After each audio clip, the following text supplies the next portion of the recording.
Let me tell you, it's in the air. Joy is in the air. Love is in the air. Can you feel it? What it feel like? Freedom. What it feel like?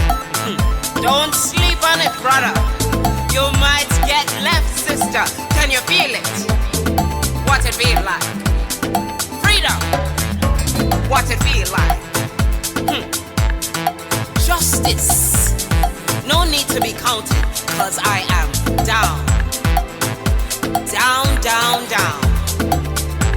Down, down, down. Down for the end of racism, for the end of bigotry, cause I am down. For the end of misogyny, that's right. For all the isms out there, just down, down, down. Let's bring it down. Rise up, people. No more foolishness, and let's bring it way down. Riding the river of change into the cries of contrition. This is the way that we bring it down. Down, down, down. Down, down, down. Down, down, down. Down, down, down.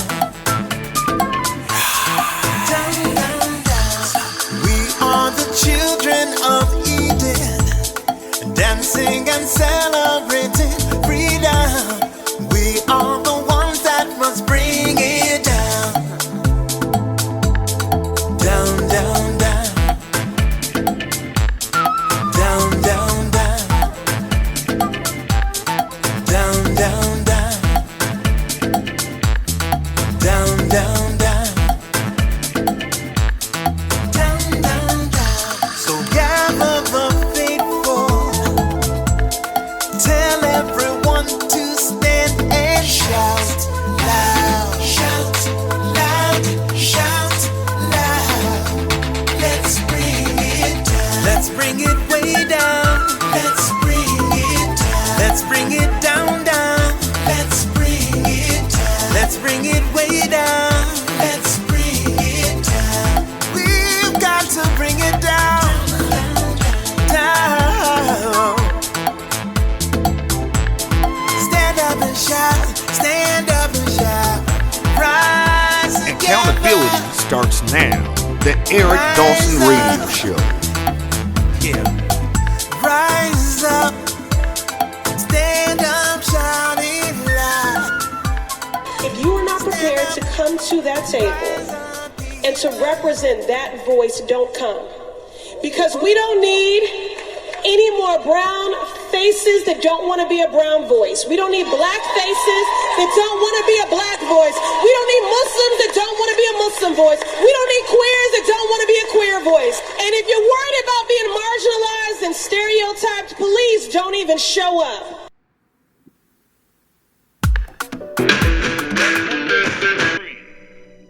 It's not something that someone gives to you. It's something that you take. Nobody can give you independence. Nobody can give you freedom. Nobody can give you equality or justice or anything. If you're a man, you take it. If you can't take it, you don't deserve it. Nobody can give it to you. I'm for anybody who's for freedom. I'm for anybody who's for justice. I'm for anybody who's for equality. I'm not for anybody who tells me to sit around and wait for mine.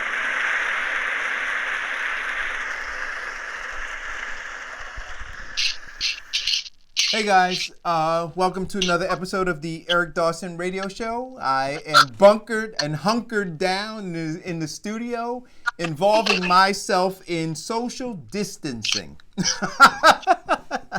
I'm staying away from all of you because I have no interest in acquiring coronavirus or COVID-19. Anyway, we have as a guest Brian. What's your last name, Brian? Uh-oh. Hold on. Hey, Eric, how you doing, man? It's Brian Powers, man. I'm from New Jersey Revolution Radio. So Brian Powers is from New Jersey Revolution Radio. If you guys remember, I mentioned that I was asked to be a panelist for discussion around independent media, and Brian is the one who contacted me and asked me to do that. Brian called me this morning to tell me that they were going to be canceling the event because of coronavirus and being socially responsible. And so I said, hey, Brian, let's see if we can quickly connect here to talk a little bit about what we were going to talk about there, kind of preview it, and then we're going to do an online segment of that show at whatever date Brian tells me is going to be suitable. And we also have on the phone the one and only queen of the show, Diane L. Murray Clements. Hey, Diane. What's up? What's up? How are you? Good morning. Good morning. Hey, Diane, before we get Brian in, see, I told you, Diane, you invited me to come to your church, and I said that I was going to come, and I was hesitant about coming because I said there are going to be a lot of people, and in the church, they want to hold hands, they want to hug, then you got the women want to kiss on you, and all that stuff, and I said no. And then what happened? You know what? You a mess. What happened, Diane? We cancel service. You cancel service. We have a lot of older parishioners, and it's easier to cancel service and be safe. God says, "Be wise. Don't be a fool." Well, but I was wise first. You really cancel service. You must have got the calling down from God. Okay, you know what? But I was also wise, right? Because I was supposed to have my campaign kickoff, and I canceled that too, right? And folks like, why are you going to cancel your campaign kickoff? But I'll tell you, once I saw that the governor declared a state of emergency, I said something's going on. Oh yeah, absolutely. Absolutely. Well, even before that, I think if you watch around the world and you see what other countries are actually doing to quarantine people and to keep it from spreading, when you shut down countries and you shut down Spain and Italy, that is a big deal. And people should have been paying attention to that. But I've talked to some millennials that are still like, oh, we're going to go hang out in the bar. And I'm like, yeah, that's not going to happen because they're going to be closing that down soon, too. And no, you know what, Diane? They already did. They already did. In New York, bars are closed. They've said unless the bar serves food, the bar is closed. And if they're serving food, it's only takeout. That's right. They've also said that they with the CDC, I don't know that it is law, right? They haven't passed it as law yet, but the CDC is recommending crowds of 50 or fewer now. Right. And the governor's come out and said that the schools will be working on closing today and this week. He said from Westchester down, and then he was going to decide further what he was going to do with upstate New York. So it's already been and happening. And we talked about it last week. Catholic schools are closing. Jewish schools have been closing. Charter schools have been closing. The charter school in Newark has closed. Newark talked about their school is now closing. So it's a wonderful opportunity for people to spend time with their kids. Wait, what is Brian over there doing? Is Brian? I see. Hey, Eric. I'm listening to y'all talk. I'm enjoying the conversation. Oh, okay. Prepping for my big appearance, man. Got it. Got it. Got it. I'm gonna have to be the producer too again. Yeah, Diane, you're gonna have to be the producer. So, Brian, what's going on? I'm having a blast watching y'all panic trying to put this show together. Brian, because this is what I usually do, and I'm yelling, and I'm just sitting over here chilling out, watching y'all get it together. It's a lot. It's very great mornings. Brian, what's going on? What town do you live in? I'm in Woodbridge, so I'm in the Avenel section of Woodbridge, New Jersey. What's going on in Woodbridge as relates to COVID-19? So, I mean, first off, thanks for having me on the show. Hey, you're welcome, man. It. Like you said, it's been last minute. We did not cancel the event, by the way. I want to thank our host, the Coffee House in Edison, New Jersey. I talked to the owner. They're taking every precaution that they can. They're keeping the place clean. They're only serving paper cups. They're throwing stuff out. While it's recommended that you stay home and self-quarantine and stuff, if if you are out, if you're an emergency worker, if you're staying safe, stop by and support, small businesses like the Coffee House. And we will be doing our show remotely somehow and using electronics. So it's not canceled, but, we're taking it seriously, man. And the CDC recommendations, are very, very serious. I talked to a guy this morning who said, listen, as poor people, as people struggling, as revolutionaries, as whatever you want to call yourself, we have this distrust of government. There's conspiracy theories out there. But I'll tell you that these CDC guidelines they're coming from scientists. They're coming from people that take their work seriously. I know government workers. I work with government workers for many years, despite the absolute idiocy of our elected representatives at every level. Our government workers, like those at the CDC, are very serious when they put these things out, and we, as a public, need to take them seriously. So we're doing our part at New Jersey Revolution Radio, So tell us a little bit, give us a little background of New Jersey Revolution Radio. How long have you guys been broadcasting? Yeah, so started about 2 years ago. We're celebrating our 2-year anniversary on whatever date because, ideas kind of pop up over time. I don't know that we have a birthday, but we usually use our Facebook page start date, I think, is our general kind of when we started. Okay. But so that was about 2 years ago.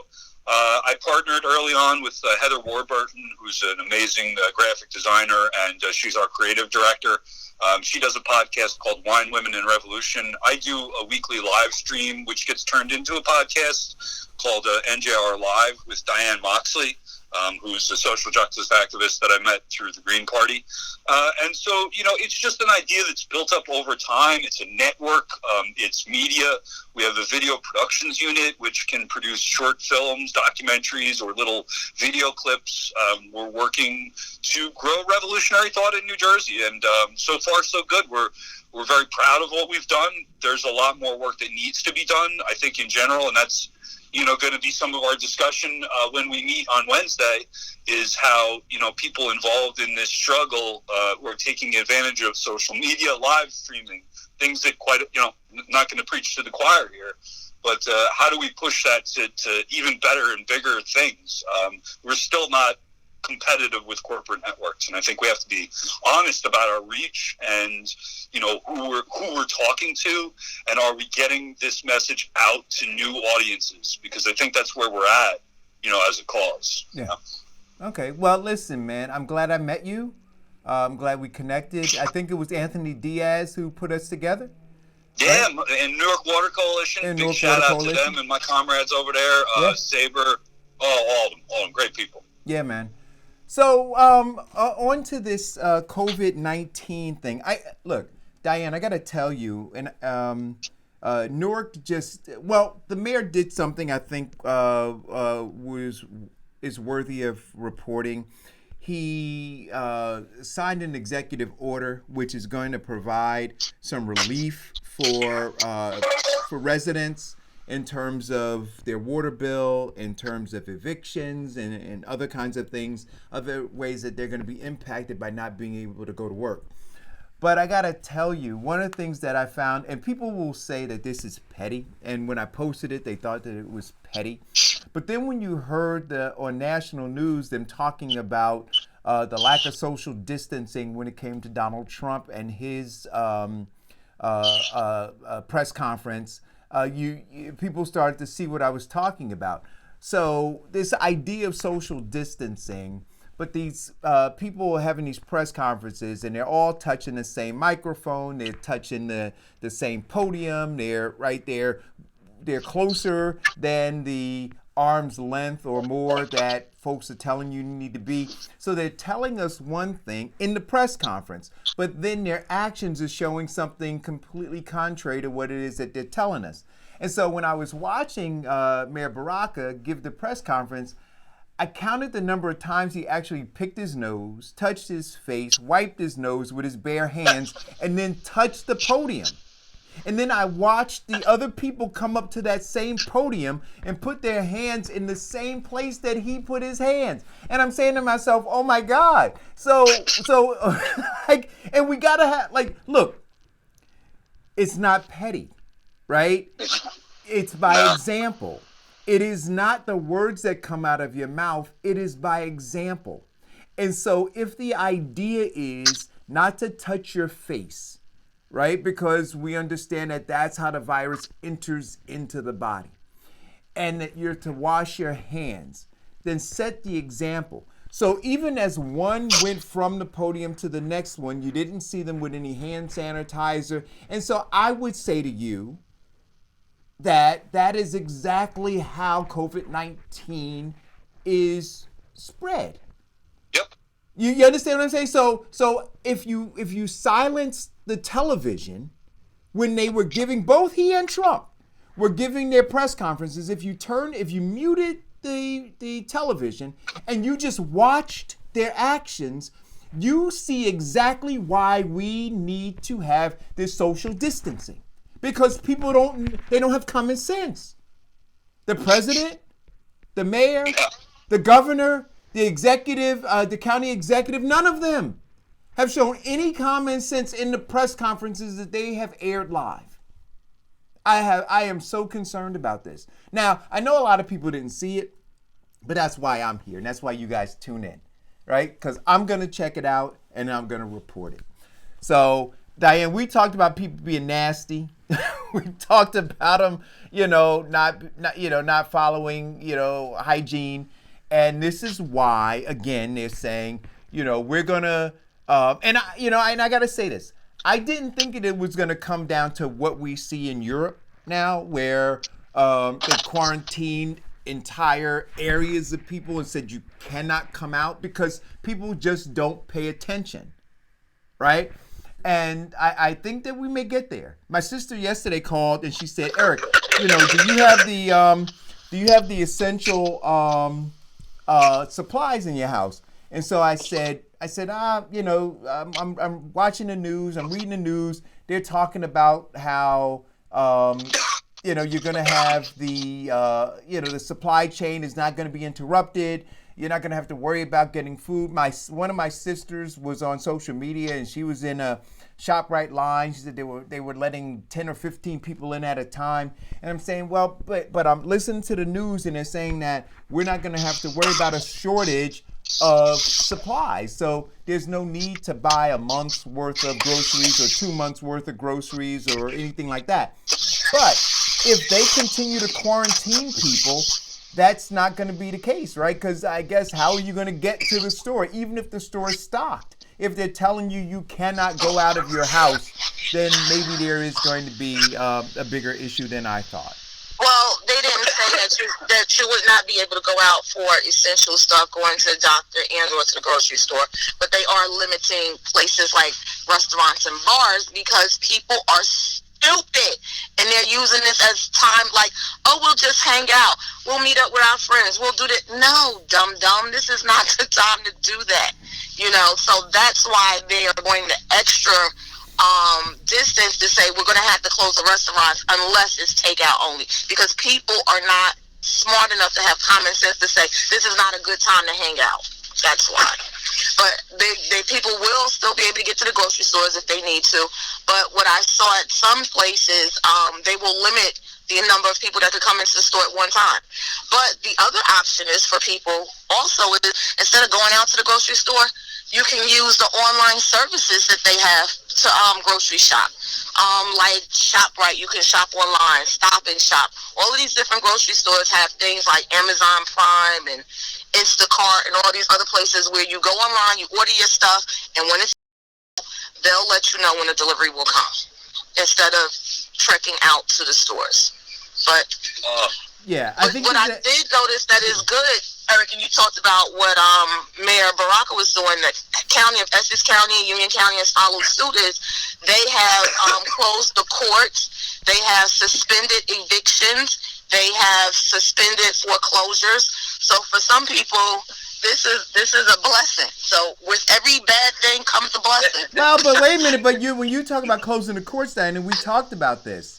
And again, I have to look at it as a foundational Black American. Think about all the people who are currently in the system, somewhere within the system. So they did talk about that as well. They talked about the criminal side, that they would be doing more video courts and video conferencing.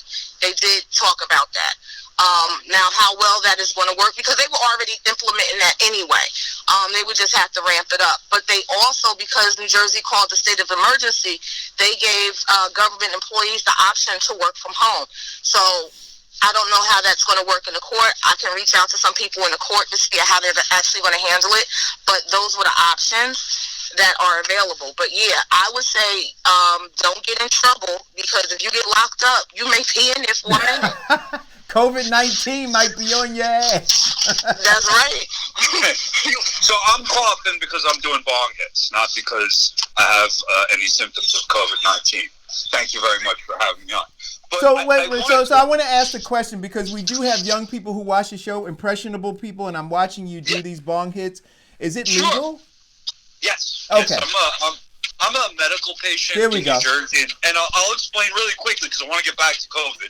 But I will explain really quickly that legalization is great, and I would like to see more social justice, and the idea that we're not going to allow people that were incarcerated under unjust laws own businesses as white people with lots of money come in and take over an industry that could benefit those very same communities that have been destroyed by these drug laws is insane. And that's exactly what's happening. And so I believe that social normalcy is extraordinarily important when it comes to changing things. It's not just about the laws that a fascist government makes that we can accept as normal. It's what we do in front of others that makes things normal. So while it's fun to do bong hits, and I do it for medical necessity because it helps me talk a little bit more, takes over my social anxiety. It's also about showing people that I'm a normal person who does bong hits, just like your grandpa who drinks a glass of whiskey after dinner, or somebody that has a cup of coffee in the morning, or somebody that also, takes a lexapro every day. So these things are normal, and they need to be seen so that other people can understand that they're normal and they happen every day. So that's why I do it. Anyway, COVID-19. Well, yes. Wait, before you go on, did you read in the newspaper, I don't know if I sent it to you, the NFL has done new negotiations, and in reference to marijuana, part of the negotiations now that they have agreed to with the NFL is that they will no longer do testing for marijuana. There's been a number of legislative victories. There have been a number of activist victories. There have been a number of victories. And for my part, as a media person, as an activist, and as a guy trying to create social change through agitation, as a Marxist, I believe that doing bong hits in public is my duty. So there you go. Well, I got to tell you, Well, bong on. Bong on. Well, Brian, and I don't think you do know, but I was diagnosed, what was it, Diane, about a year and a half or so ago with stage 3 stomach cancer. And I too have a medical marijuana card. And so when I was going through my chemo sessions, I had my my pen, and it was required for me in order to deal with the same thing, to deal with the anxiety and all of the other things that I was dealing with as I was trying to push through and do the show. And I tried to make it as normal as possible as well. That's why for anybody, because I'm not in the feed, but I just wanted to make sure that we clarify for anybody who's watching, what they are actually seeing. Yes. No, it's an important discussion. I thank you for asking. And what I would say is, if you're worried about your children seeing somebody do bong hits, do what I did with my children. Sit down and explain to them that, this is something that grown-ups do, that I do for medical purposes, but it's also used for recreation. And what I really would like to see is a world where, people grow weed like you brew craft beer or make wine in your basement, or, do some other kind of creative gardening or creative thing. Gardening itself is therapy, and I could walk outside of my garden kind of right now, so, I think that, it's just important. It's just important that, if that's what we want as cannabis activists or patients or whatever, that we kind of have that vision of a more accepting society. Absolutely. So you were going to say something about COVID-19? Yeah, as far as the immediate response, it's been poor on all ends, and I'm not going to forgive anybody, including myself, for not taking precautions early. I know a lot of state workers, and there's still state workers in buildings with hundreds of people right now in Trenton, in the Trenton area, at the Department of Taxation, at the Department of Banking and Insurance, at the Department of Education, at all these other buildings. They closed down motor vehicle. I believe motor vehicles closed for a couple of weeks, but there are still buildings with hundreds of workers with, going home, centering up these and bringing these clusters into a place. These are workers that come in from Pennsylvania, from other areas of the state, center up in Trenton, and then go back home. The governor, I talked to the governor's office this morning. He's having a press conference at 2 o'clock. I was very clear. I said, listen, this is an hourly thing. Every hour they're in that building, somebody's sneezing, somebody's touching their face, somebody's doing something like you saw at the podium in Newark, you got to get these people out, and it is not hard for a governor to shut down this state. A governor is God when it comes to bossing our state employees. If he says send them home, they go home. That's it. So we need to stop pretending. So the only thing going on right now is politics and imaging and getting people up on the podium to look important. Well, that's really. So I still see public officials putting appearance behind priorities and not understanding how to act with some sense of urgency. So I'm going to read this little chart. I did feel it on a personal level. But let me just say this. And Tananya Gilliam Jeffries posted this up on her page, and I took it and I shared it on my page because I thought that it was probably the most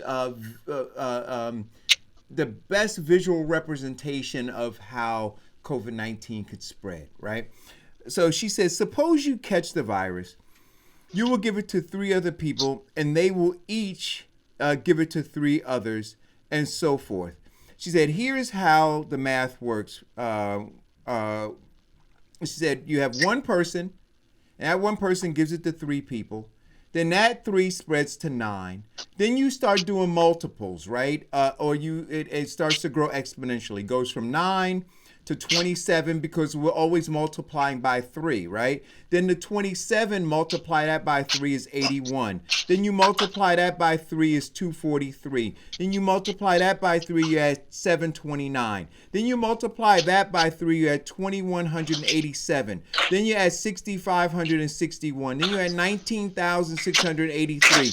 Then you're at 59,046. Then you're at 177,147. Then you multiply that by 3, you're at 531,441. Then you multiply that by 3, you're at 1.5,994. Then from there, you're at 4,782,000. Then from there, you're at 14,348. Now that's in 1, 2, 3, 4, 5, 6, 7, 8, 9, 10, 11, 12, 13, 14, 16 steps. So now understand this. You can have COVID-19 and be asymptomatic. You can carry it for up to 5 to 6 days before you show a symptom. And so now if you're spreading it like that, 3 times 3 times that number times 3 times that number times 3, 16 steps from one person, you have 14,384,007. And so when you have government that seems to be more focused on the economy, right? So as they're laying out what to do, they're focused on the economy. Hey, Brian, I'm going to move you to my single camera because folks are telling me that your movement is distracting them from the conversation. Okay. Sorry, I'm a fidgeter. All right. So let me know how you want to do it. I had to get up to close my doors. No, I got it, but I just need you to let me know how you want to do it because I can have you audio or video, but you let me know. This is why I podcast. All right. This is why I podcast. So the idea, guys, is that the government is messaging based on trying to accomplish 2 things: trying to keep the economy from just falling through the ground, right? And at the same time, and I think the government is less concerned about you than they are about the economy. I had a conversation. So this is what I have to say about that, Eric. And you posted on your page, and I said that we have to be responsible when we put information out. Right. And her information is not based on anything but something that she got and reposted for somebody else. Because if that was the fact, those same numbers, we could use it and use the same calculations for the traditional flu and not this strand of the virus of the flu.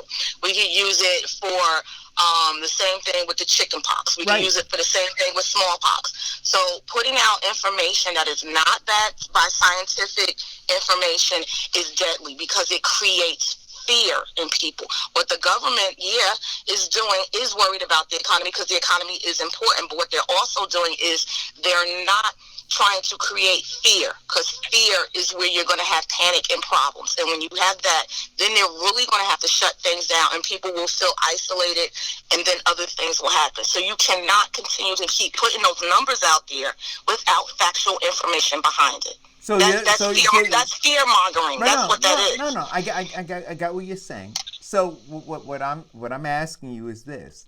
It seemed to be reasonable to me that if I'm walking around socializing as normal, right? And let's say I had COVID-19 and I went to a church that had 200 people in there. And then I left that church, and then I left and I went to... All hypotheses, Eric. Diane, all hypotheses, man. Come on now. Diane, let me... You know Diane, you have to be more responsible to that. Diane, allow me to finish my thought.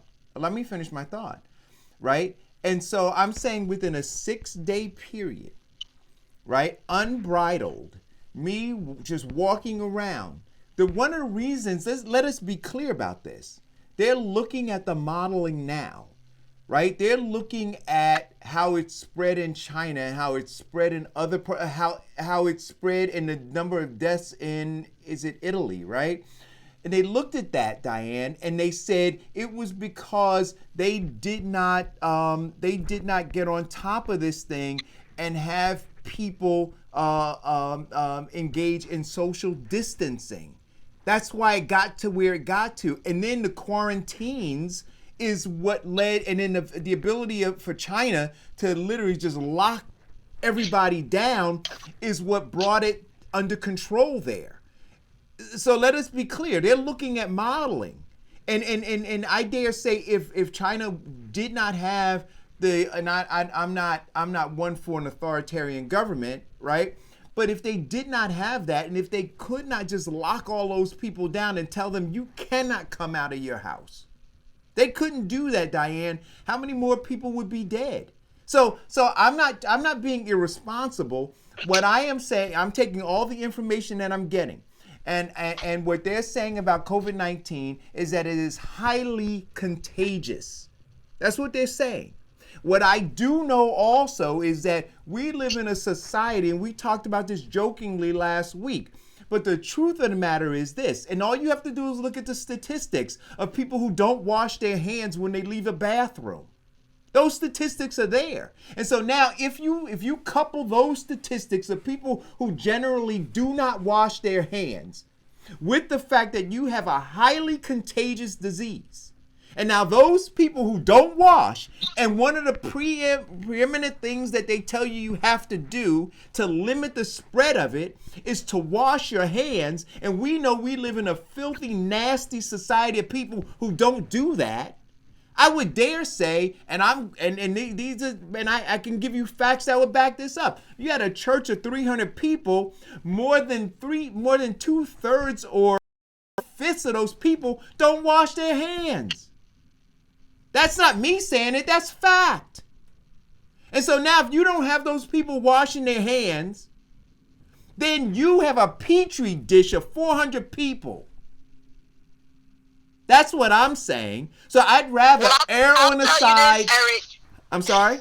I said, I'll tell you this. The same people who don't wash their hands still ain't washing their nasty hands. That's when my I went point. In the store, but that is my point, point, Diane. Diane. Sanitizer is gone, but all the soap is filled up to the shelves from top to bottom. So you got nasty people But you're out making there, my yes. point. But you're making my point. And so now, if you take that society of people with those bad hygiene habits, and you just unleash them. They're unbridled. They're not contained. They're not gonna. And then look, I think our government started off by saying, "Oh, engage in social distancing," right? But the people don't do that. I have friends who went to baby showers this weekend. I had friends who hung out at bars this weekend. I had friends who did all of that. And these are people, and I've been in bars, Diane, and I've seen more than my share of men who walk out of the bathroom and don't wash their hands. So I'm saying in that environment now, when you have a highly contagious disease, then yeah, I think it's reasonable to believe that one person could spread it to 3 people over a 6-day period. I think that's reasonable. Okay, that's reasonable. I hope that nobody that I know and nobody that we know and that hears our voice ever gets it, and we don't have to have this conversation after this. But I just made a cookie pickup from CVS, so I don't know what else to tell you. A cookie pickup? So guess who got Dawson and s'mores? Wait a minute, you got my Diane? You got my cookies? I got your cookies, but you know all this contact with people. No.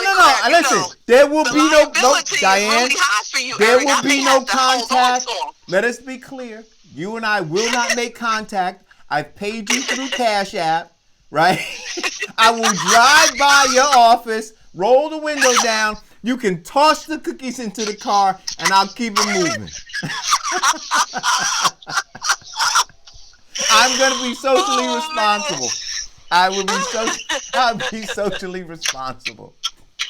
Oh, right. Man, this is crazy. But you know what I've noticed, Eric, and I appreciate some of the mayors who have stepped up and said things early instead of waiting for residents to push for them to do something. But I'm still concerned about these individual towns, that the mayors have been absent to everything that's been going on, and the public health department has been absent and have not come out and say or made efforts to get to people to let people know what's going on. So Brian, in your town, those are dangerous towns. Yeah, Brian, in your town, what is the mayor? I mean, how is government, your local government, dealing with this? How are they messaging out to the residents? And then, do you see any level of panic there? It's weird. I took a walk to my son, so. The schools, they announced that the schools would be closed, I think Thursday or Friday. We got an email. I feel that the school system did a decent job of at least notifying us what was going on. I'll give credit where credit is due. This morning I walked my son to pick up some food from school because we qualify for a school lunch here. And so, on that way, it was like, the stores where there's usually cars parked, people getting their coffee on their way into work, or there's nobody there. So you can see the impact it's had on my local community. Wow. The buses ran around, dropped off food like they said.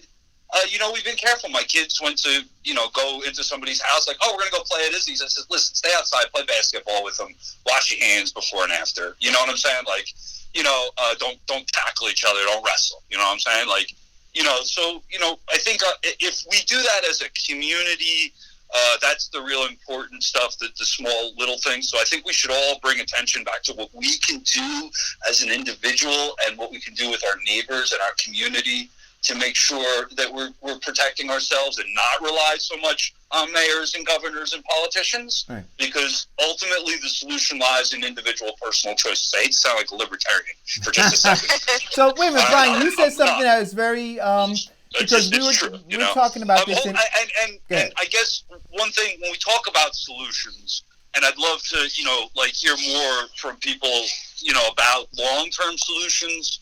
But what I see a reliance on a mass distribution system run through like Amazon or corporately controlled American, interests. I see a large part of the problem. And you want to think that, does it make sense to burn fossil fuels to transport an apple from China to me? Or does it make more sense to have a farm near me that grows apples that I can just go pick some? And or that has locally sourced. So I want... I think that enters into the discussion of, all right, we've got a crisis going on right now. And the cities, and I'll tell you this, any condition we're thinking of, I think a good basis is the CDC guidelines. That's a bare minimum. And if you want to take some abundance of caution above that, kudos to you. But I think any government official, boss, whatever, that's putting groups of 50 people together right now is being irresponsible on a level that's just I don't get it. Pay attention, people. Right. So I think that's a clear line, and I don't think we should be debating that. And I hear the back and forth, between you, and I'm thinking, listen, we have a clear line. We need to unite around something.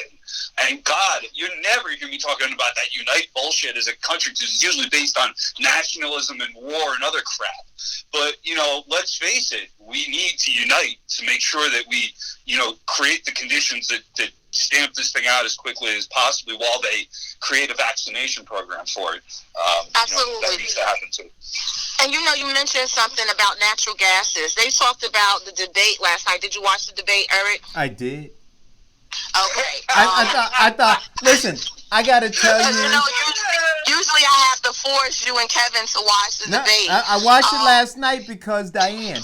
I watched my fan go around for 4 hours. It went click, click, click, click, click, click. It was so much better than the Democratic debates that I've seen. Yeah, man. Everything that I've been talking about, I think what the Poor People's Campaign or the movement or the revolution has been talking about was front and center, and is front and center during this COVID-19 crisis, right? What we're talking about is how to take care of people who are in need.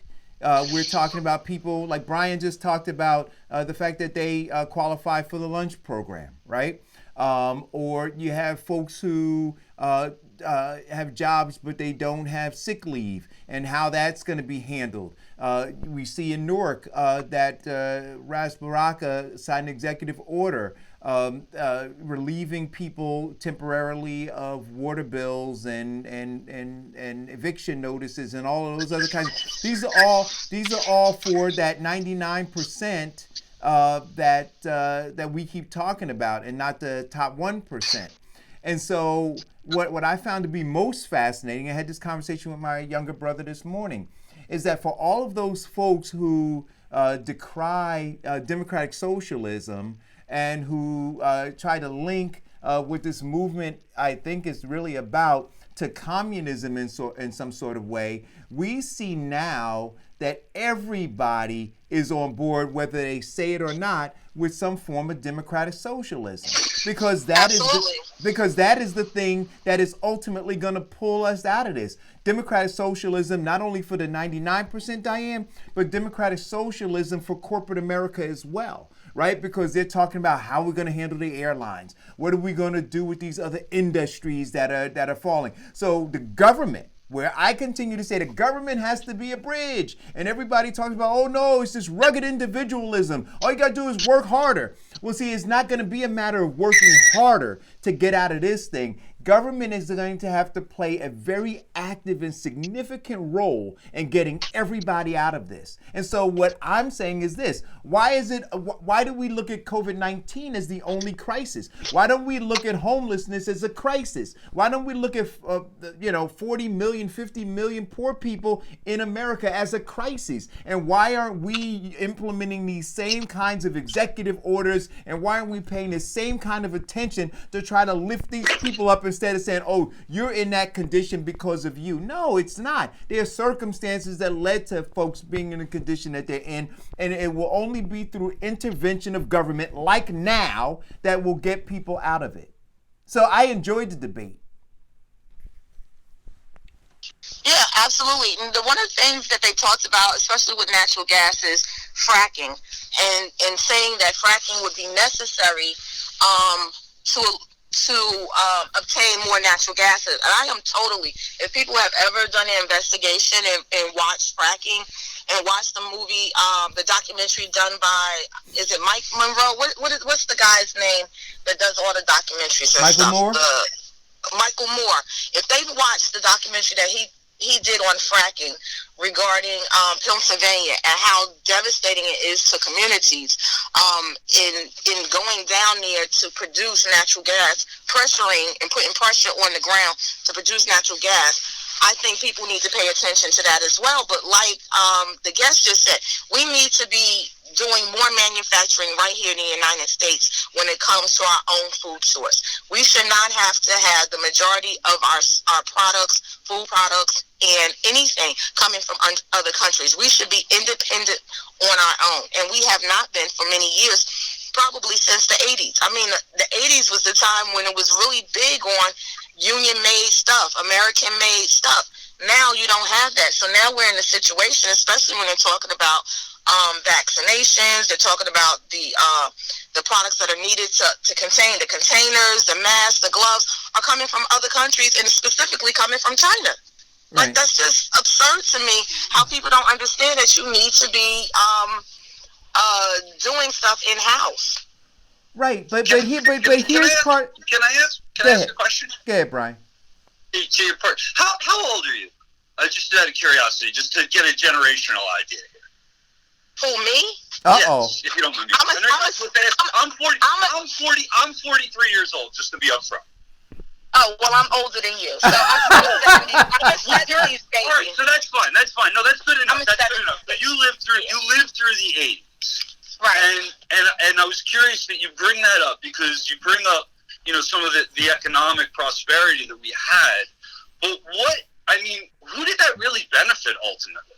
You know what I'm saying? Like, I look at neighborhoods like Newark and Elizabeth. I didn't grow up there. I want to be honest. I grew up in a white, we called it the White Island. It was a really racist town.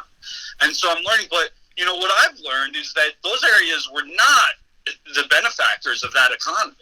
While Detroit and other areas may have done well, ultimately, the 80s brought upon a lot of drugs getting flooded into those areas. We had the crack epidemic, AIDS in the gay and lesbian community. My memories of the 80s are not so fond. They're just not. And looking at it from where I'm at economically and where most working class people are at economically, I look at the 80s as like the start of the fall of Rome almost, Well, I see it just differently, because in the 80s you had a true middle class. Right now, the middle class is practically gone in the black community. You have either you're poor or you're rich. There is no in-between anymore. So the 80s for many black Americans was where there was a true middle class, a wealthy middle class of people that were doing well, excelling very well. And also in those communities that you just mentioned, in the inner cities of Newark, in the inner cities of Detroit and Chicago and Miami, they were doing well. Now they're struggling.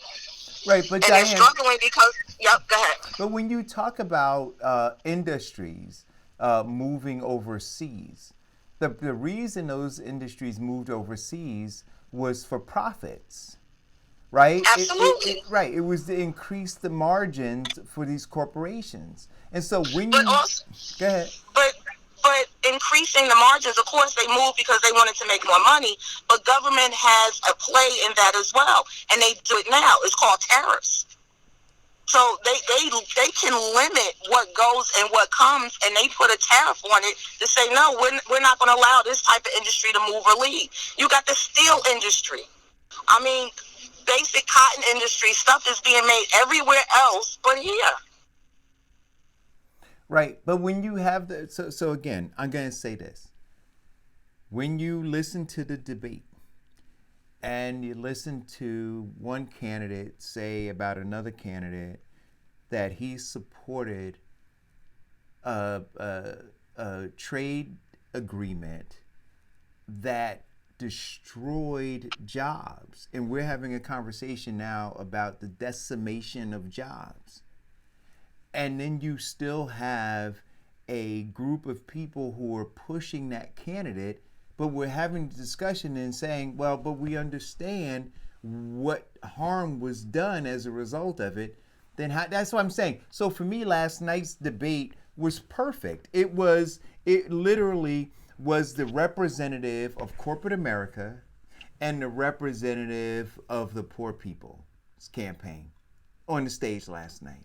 And people have to make a decision about what it is that they want.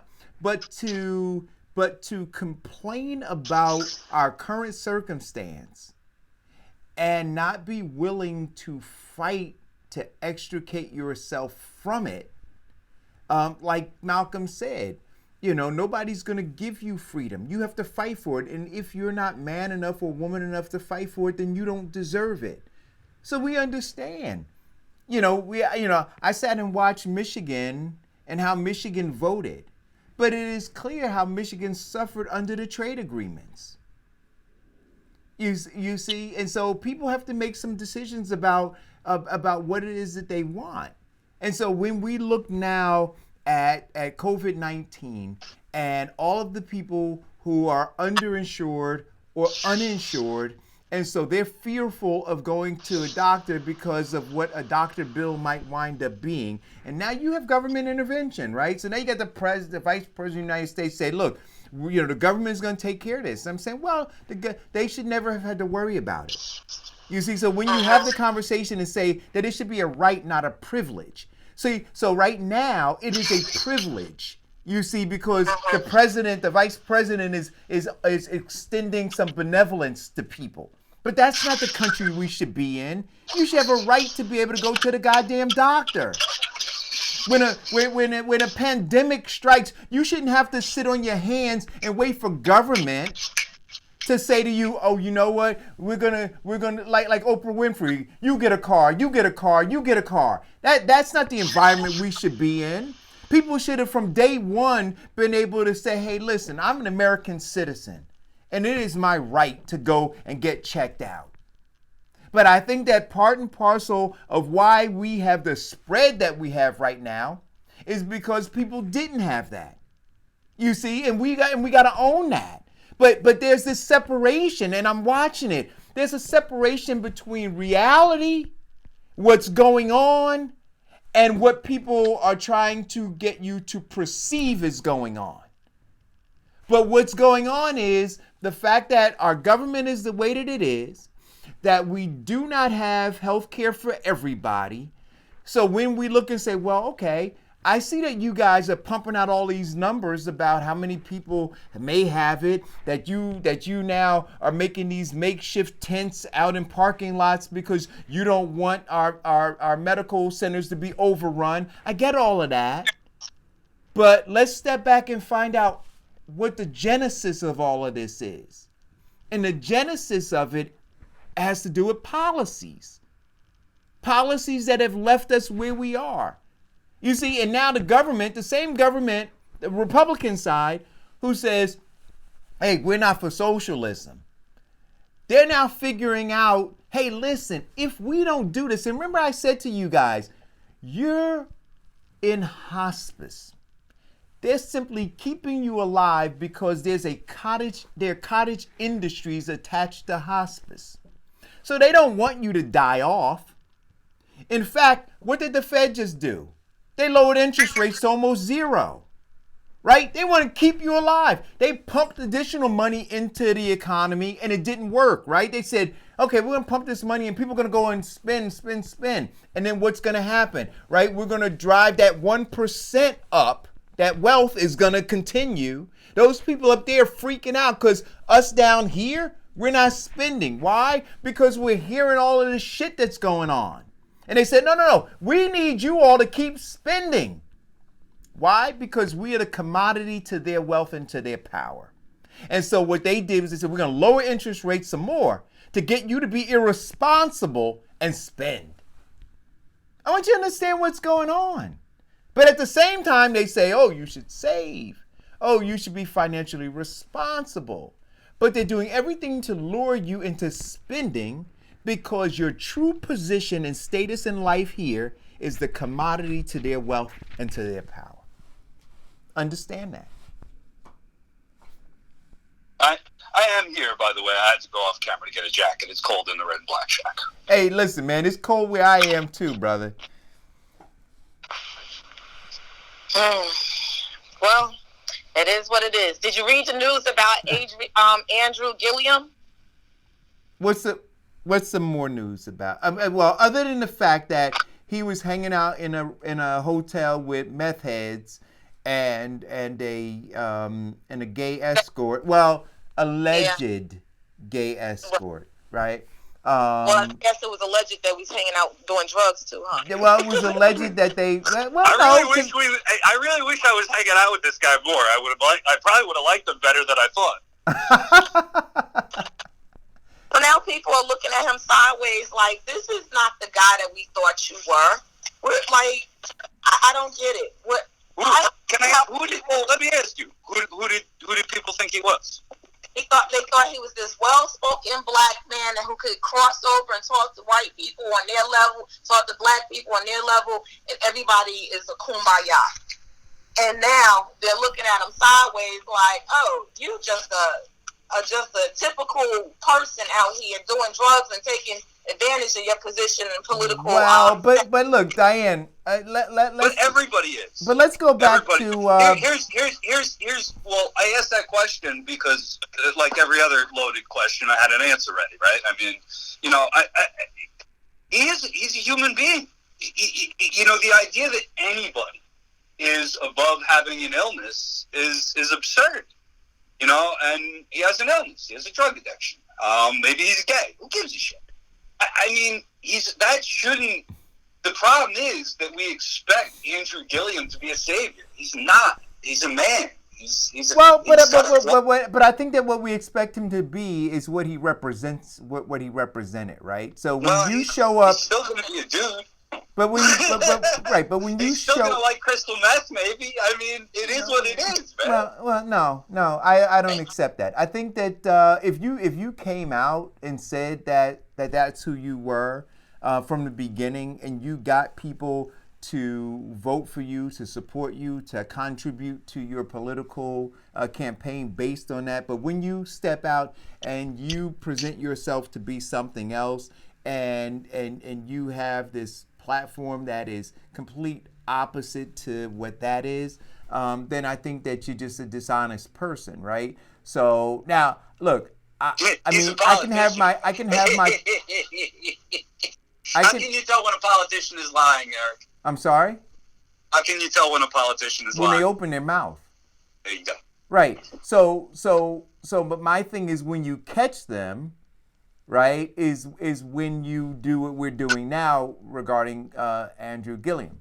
So do I believe, and I've said this countless times, that, probably 99% of politicians are liars, right? Successful ones. The ones who are not successful aren't, right? That's why they don't last in the profession. But the ones who last, the ones who are able to climb that political ladder, yeah, they're consummate liars. But once you catch them, then I think that it's important for you for us to expose them and then cancel them. But Diane, with regard to Andrew, when we look at it's going to be curious to see how the black community deals with it, because I harken back to Marion Barry, right? They had video of Marion Barry smoking a crack pipe with a prostitute. Right. And Marion Barry ran for re-election. Another party I wasn't invited to. Living his best life. Marion Barry. And he won, and he won re-election, and so we got to ask ourselves, what is the bar that, what is enough for us as a black community to say, you know what, that is not who we want representing us. That's not what we want, And again, in terms of his sexual preference, I don't have any issue with that. But what I do have an issue. Can I be honest with you? I'm sure his wife. I completely disagree, and I would rather have more drug addicts in office. Yeah, well, I think that's a very irresponsible statement, but I know drug addicts. I like them. They're good people. Yeah. All right. I am one. All right. I think our conversation, Brian, is going left, right? Because we deal more responsibly than that on this show. I don't. Do you hear what I'm saying, though? Do you hear what I'm saying? I don't. Have you ever heard the poem? I want. What's it called? I want a fag for president, I think is the name of it, and it talks about how we only elevate those in society who have succeeded in society, basically. So we do, again, more of this hero worship. When I say that, I mean it. I want people that have been through the dregs of society to represent us. So if you were to say places. that you wanted a recovering drug addict, I don't think it's irresponsible at all. But I think if you said you wanted a recovering drug addict, that might be something different, right? Because now you have somebody who has experienced that and who's come through it and could represent themselves as a person who could talk about it, in a more meaningful way, right? As opposed to somebody who has never done drugs and is trying to set policy and have discussions with people who are drug addicts, but they've never themselves experienced it. So I get that. But if you're saying do you see? I like because we're getting there. All right. Because I was trying to make a point, and it wasn't ridiculous. What I'm saying is very serious. Is that it's along those lines. But can you see right now in New Jersey politics or in Newark politics or in anywhere where drug addicts have real access to our political system? Oh no, I don't. But what I'm saying to you is this, I like clarity, right? So if you're saying in order, so I get this premise. Active drug addicts who are right now strung out, don't know where their next meal is coming from, and don't care because they're just going to get their next hit. How many of those people have any access or is at any level of our government?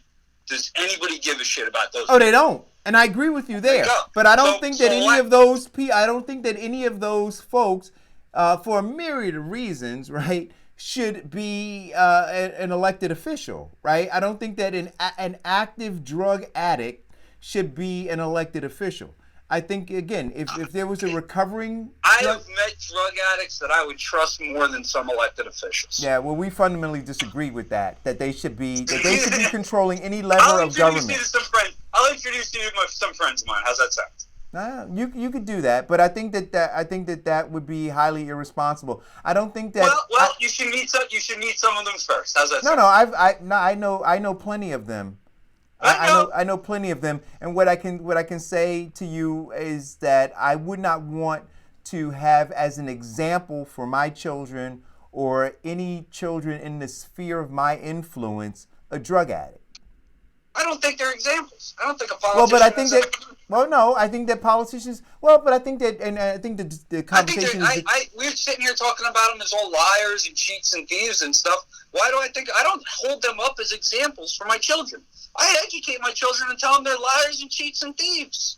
Why are we teaching our children that these liars that we just had a half an hour discussion about how they lie and cheat and steal and shit, and then I'm going to teach my children that those are examples? They ain't examples.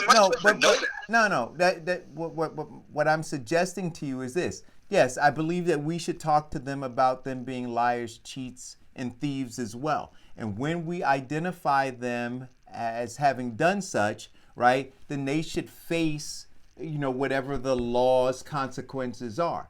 But if you start somebody out at the very beginning and say, you know what, I'm going to take a drug addict and I'm going to elect a drug addict to this position. So that's where I'm going to set the bar, right? That I'm not going to set the bar higher than that, to say that you should at least meet some level of requirement to be in political office. I think that's very dangerous, and I think it's irresponsible.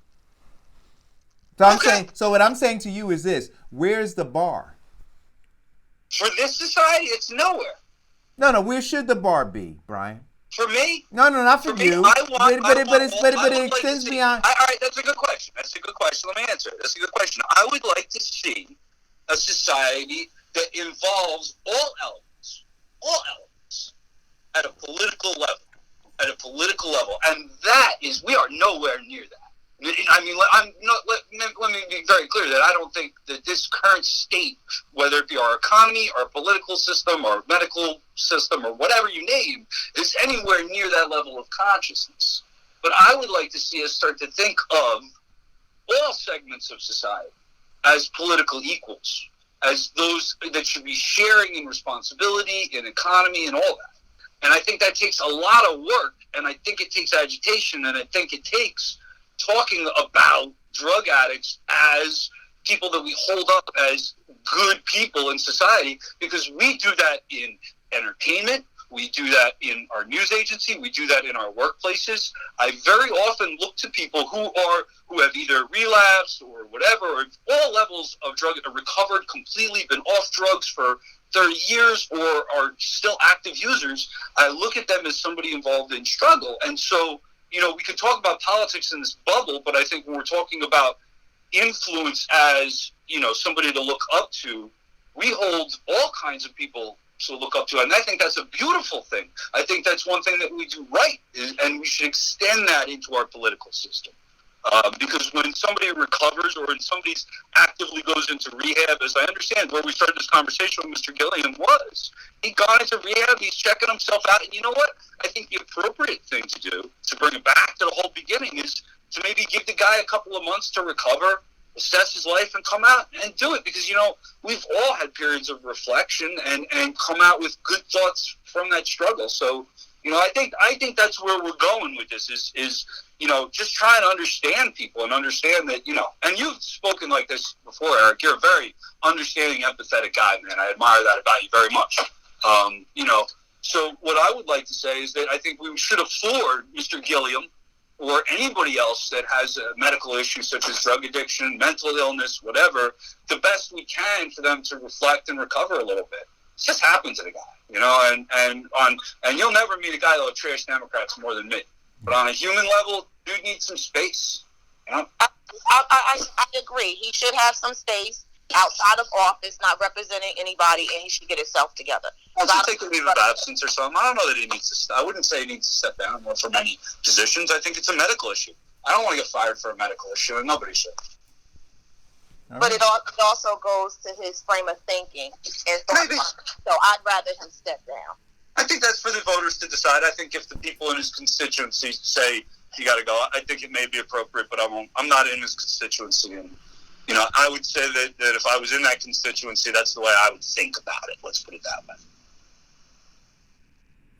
So I just saw, guys, back to the COVID-19 thing, because this stuff is coming in real time. Governor Murphy just announced a statewide curfew of 8 p.m. And casinos, restaurants to close until further notice.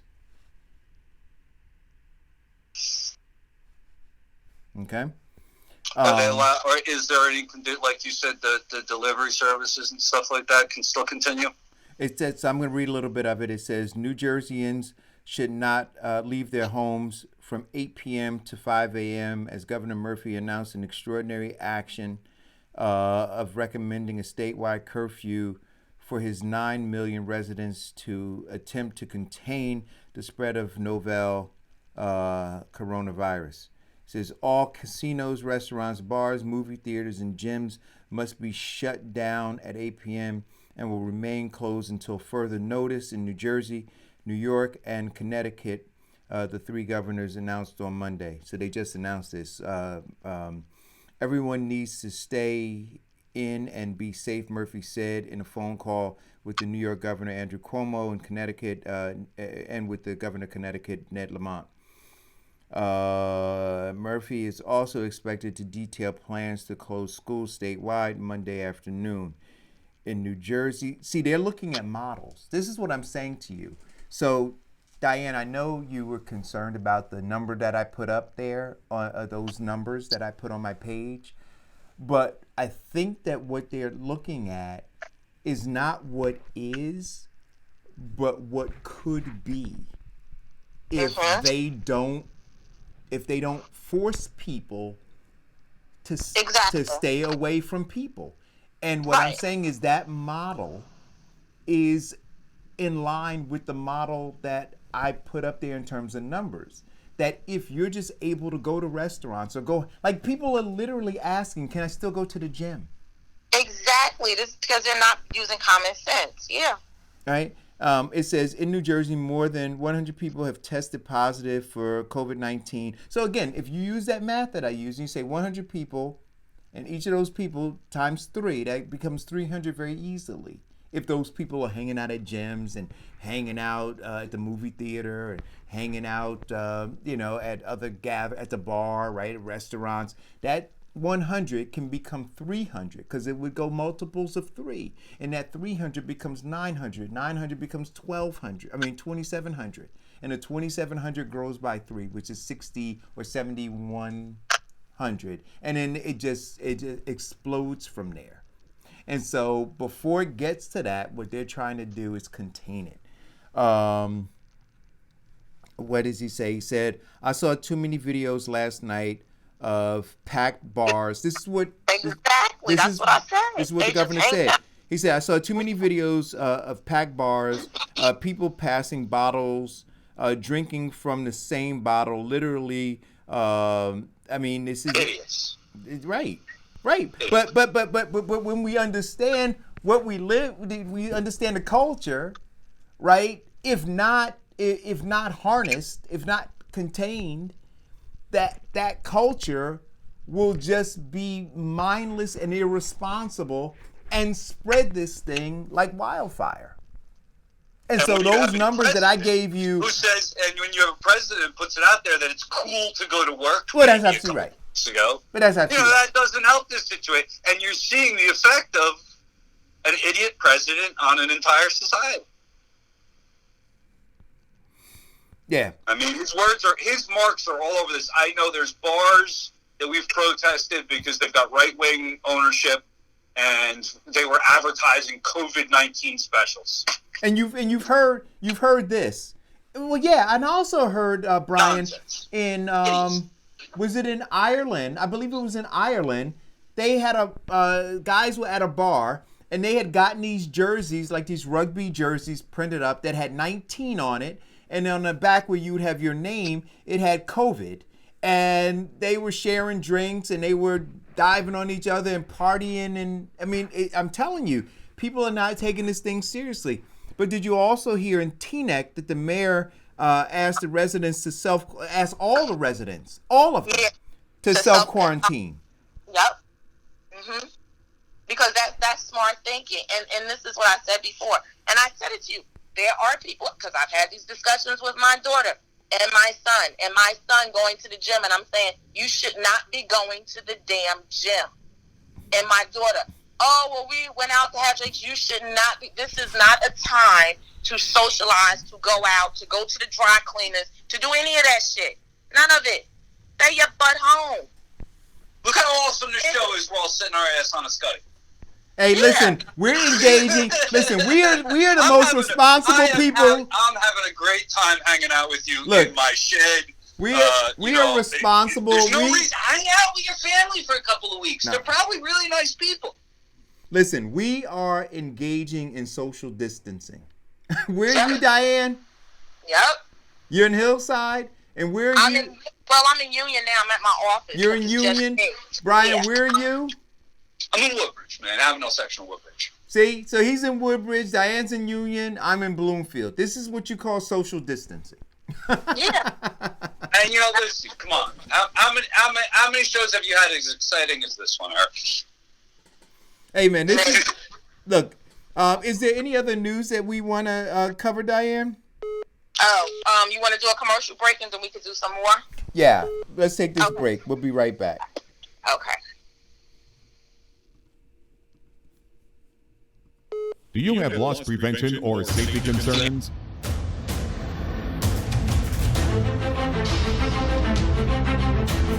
Black Belt Security and Investigations has armed and unarmed guards that can protect what is important to you. For security you can count on, visit www.bbsillc.com or call 1-800-493-1859 It's time to turn up the heat today. It's time to turn up the heat in your house or apartment. So here are some fire safety tips from Diane L. Murray Insurance Agency to keep you warm and safe this winter. Don't overload your electrical outlets. Keep flammable items away from fireplaces and space heaters. And put a fresh battery in your smoke detector. Turn to Diane L. Murray Insurance Agency for your home and renter's insurance or bundle it with your auto insurance and save. Call 908-686-4609 or visit dlminsurance.com today.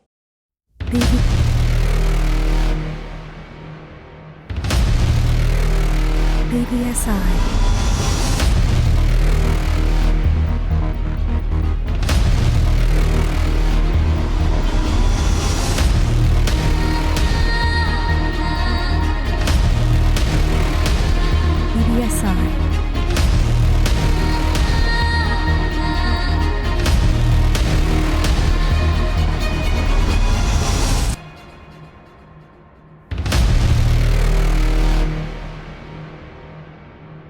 BBSILLC.com. There's only one way to be independent. There's only one way to be free. It's not something that someone gives to you. It's something that you take. Nobody can give you independence. Nobody can give you freedom. Nobody can give you equality or justice or anything.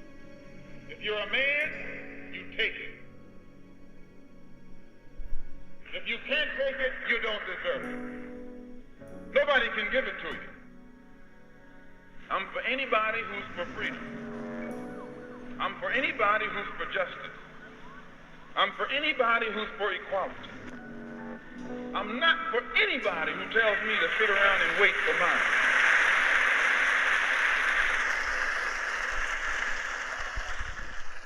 You want me around? Yep. So listen, we're gonna get Diane's gonna be back in a minute. We're gonna talk about some additional things. But Brian, one of the things that we were gonna talk about, just to let people know again. Well, introduce yourself again for people who just tuned in, and then we'll go from there. Having a great time, man. Thanks for the chance. Hey, absolutely, brother. As long as you'll have me, I'll stick around. I got all morning. Okay. So the podcast you produce is what? And it's New Jersey Revolution Radio. The website is www.njrevolutionradio.com.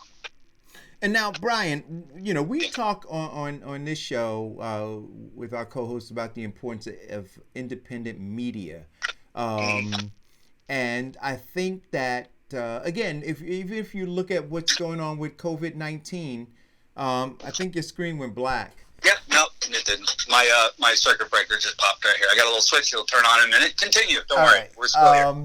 And so there we go. So. Yep. Space heater, man. I'm trying to warm up in here. It may. Hey, wait a minute. Hits the roof. I hope you listen Diane, to my commercial. I was just getting ready to say, did you hear it?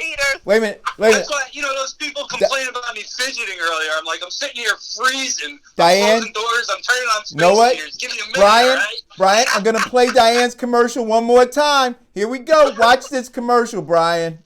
It's time to turn up the heat in your house or apartment. So here are some fire safety tips from Diane L. Murray Insurance Agency to keep you warm and safe this winter. Don't overload your electrical outlets. Keep flammable items away from fireplaces and space heaters. And put a fresh battery in your smoke detector. Turn to Diane L. Murray Insurance Agency for your home and renter's insurance, or bundle it with your auto insurance and save. Call 908-686-4609 or visit dlminsurance.com today. There's only one way to be independent. There's only one way. Thanks, man. So wait. Straight to the point. Hey, Diane, you know what's funny about this? You and I just talked about, you said, Eric, I think we had like a 60-degree day, and you said, I got to do another commercial, right? Right? But now it's what, 30-some degrees outside? Yeah. It's 30-some degrees. We got our guest on. His circuit breaker goes because he's got a space heater on right after we play your commercial. Hey, come on, Brian. Bro, we're hanging out. Dude, you telling me this ain't the apocalypse? me and my kids had a serious discussion about zombie safety last night, all right? I said, you're short. You got to get a baseball bat guy. You got to get 2 baseball bat guys. One takes out the knees. All right, and then one takes out the head. Don't go for the head because you might wind up hitting them in the shoulder or something and getting bit. We had a serious. It was about a half hour. It was a lot of fun. That's great. You got to hit them low and bring them down to their size, right? I feel confident that my children are ready for the zombie apocalypse, and you know what? That's more important than you think these days. Well, you know what? I appreciate you sharing that information with our listeners, and maybe they'll go get baseball bats too now. You know what, though? That's the kind of stuff you need to be doing at home right now. Hang out with your children. If you have young children at home, enjoy them. Enjoy them. It'll make the time pass, and it'll make the quarantine seem like fun. I tell you one thing, there's going to be a whole lot of babies in 9 months. Ooh. Uh-oh. Hey, Diane, and you know how usually people name their babies after the event? So there's going to be a lot of Covitas, Covitas, Coviatas. Oh, man, yeah. They better watch it. Hey, listen, nothing like the COVID-19 and some Marvin Gaye. Right? That's right. Oh, that's gosh. funny. Well, That's listen, funny. you know. You know, this is a good opportunity for people who have been dreaming about starting their own business to start working on that business plan. To start doing, you know, some internet business networking and stuff like that to get their businesses off the ground. Well, you know what, Diane? You know, and you and I talked about this morning. I just, and Brian and I talked about it too. I had contacted a friend of mine, so he may be watching the show. He's a listener to the show, about doing, because I started a business, another business, and just want to go through all of legitimizing it, right? Because I think that there's a difference in a hobby and a business. When you have a business, you actually go through those steps of legitimizing your business so that you can take advantage of all of the opportunities that may present themselves once you're a business owner. So I went and met with Diane. I have insurance now, right, Diane? I don't know if she's still there, but Brian, I do have insurance. I was required to get a Safe Serve certification, so I went and did that. So I'm certified to be in the kitchen. And I was told that I needed to get an employee identification number. Oh, you know what? I'm sorry, guys. I had the microphone off. I saw your mouth moving. Now go back through everything you just said and say it again. I was like, you know what? I like that it's so quiet and I could just keep talking. I was just going to remind you every 10 or 15 seconds, just yell out, Eric! But I'm looking at the screen and I see Brian's mouth moving, but I don't hear anything coming out. I said something's got to be wrong on my end. But anyway, I do have insurance with Diane L. Murray Insurance Company. And so, guys, if you want, and I'm being very serious now. I mean, I know Diane is a co-host on the show and everything, but she really is a consummate professional. And customer service is important to me. I would not be recommending somebody if I didn't have a great experience, and I had a wonderful experience. And I think I've actually sent a couple of other people there who've had great experiences as well. So, but I do have insurance now. I do have an employee identification number. I went online and Googled it and figured it out. And then I did call one of our avid listeners and talk to him about creating what I wanted to do was an LLC. Then he recommended an LLP. And then I called my daughter, who is studying. She's actually taking her third exam for CPA. All those initials, right? So I called her and I said to her, oh man, she's brilliant. So I said, Olivia, what should I be doing? And she said, well, Daddy, maybe not an LLP because that's for professionals. And I said, but I am a professional. So she said, no, I don't mean that. She said like a lawyer or a doctor, or something like that, in a profession like that. And she said, you should really be looking at an LLC or maybe an S Corp. So she did some research and she said, no, I think that you should really go with an S Corp because you don't have to deal with the dual taxability, right? So some of these settings, and I learned a lot, right? The corporation gets taxed, and then when they give out dividends, then now you on your personal tax form have to file taxes, so it's double taxation. With the S corp, then I just get taxed, right? And so anyway, we opted to do that. And then my kid said something to me, Diane, that I used to say to her all the time. She goes, "Dad, I'll do it for you, but you're smart enough to figure it out." Yep. Diane, I can't tell you. Now, she's all the way in Oregon, Diane. Diane, she's in Oregon. And if I wasn't practicing social distancing, I'd have gotten to Oregon and put my hand around her neck. But she said, "Daddy, you're smart enough." So I got up this morning. Diane made a cup of coffee. And I sat there, and it took me 25 minutes, but I now have an S corp. Absolutely. It's really easy. I mean, I've done it for other people as well. And I did it for myself initially because I'm one of those people, like, once I figure out that there is stuff that you can do yourself and you're trying to cut back on saving and spending extra money, it really makes more sense to do it yourself because you have to educate yourself to really see what best fits me. Yeah. And it costs you less, and in the long run, it's better. Because you asked me, too, and I gave you two options. I said, but you need to talk to your accountant because they will give you the tax information that I won't be able to give you. Right, which is what my daughter was able to provide for me. Yeah, absolutely correct. Look at that. See? Won't he do it, Diane? Won't he will? Won't he? God is in the blessing business. Hey, listen. Let me tell you, this is what I said. This coronavirus is bad for some people, but there are going to be some people that are going to come out of this better than when they went into this situation. They just got to take advantage of what's going on in the time and put the work into it. It'll happen. But you know what? One of the things that Brian said earlier with regard to... Hey, Brian, did you say that school buses are dropping food off? Yeah, that's what they were doing in my community. My kids had to get up. They were running a little bit late, but, they got there relatively on time. I talked to some other parents. We were practicing our social distancing as we went to school. So let me ask, how does that... So how is it working there? So... Because a lot of the kids, because one of the things that we talk about in the urban community is a lot of those kids, that is the only meal that they can rely on, right?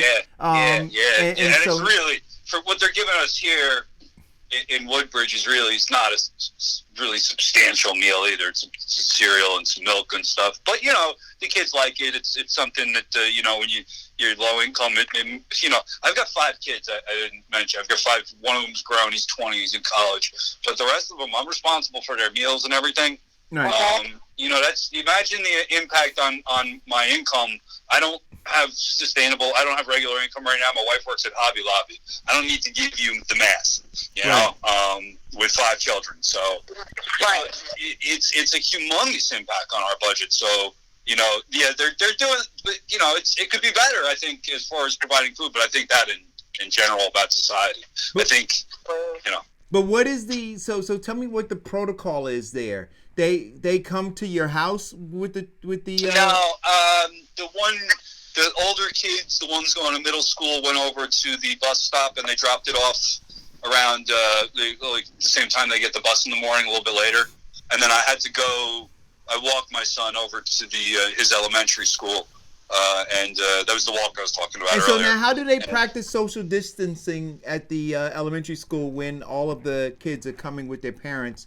It's not a big crowd picking these things up, and we just stood apart from each other, and there was some hand sanitizer there, and I washed my hands before we went, and when we got back, I washed my hands again, and my child did the same, and so it's the kind of things that the CDC is still allowing, and that I feel comfortable doing, and right. You're not going into the school. We didn't use the bathrooms. Kids aren't playing while you're there. It was, we were safe while we were there. We got our food and came back. It was kind of a nice little walk. So now I'm wondering I think that's a great thing because in our town in Hillside, they haven't really publicly come out and say what they want to do about the school, the food program.